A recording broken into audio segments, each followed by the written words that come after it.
51 billion pesos in revenues just in the first quarter of 2025 according to PAGCOR. It now makes up 60% of its income. So ang laki ng paglaki mula sa 58 billion pesos noong buong 2023, halos tumriple to 154.5 billion pesos in 2024. But at what cost? Saan nanggagaling ang pera na ito? Siyempre sa mga ipinapatalo ng mga nagsusugal. It's a zero-sum game kumbaga. Whatever one side gains is something that is lost by the other. Hindi naman ito bagong kwento.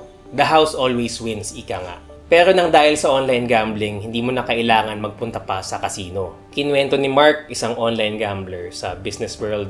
Everything is at your fingertips. You practically play 24/7 while doing something else. Plus easy cash in with e-wallets, credit cards, debit cards, or through online banking. Nasa biyahe o banyo ka man, pwedeng-pwede ka nang magpatalo. Maglaro.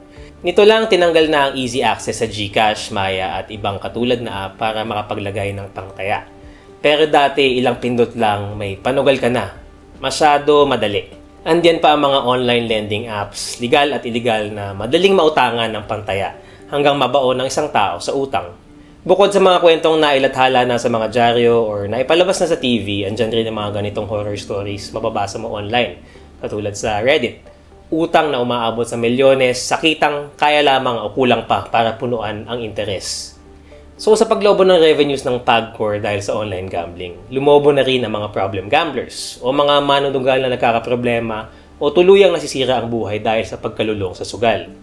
So kapag sinasabi ng PAGCOR na nagge-generate ang online gambling ng revenues for nation building, exactly what kind of nation are we building if problem gambling potentially ruins hundreds of thousands of families in the process? For more on this and other stories, download the Rappler Communities app available for Apple and Android.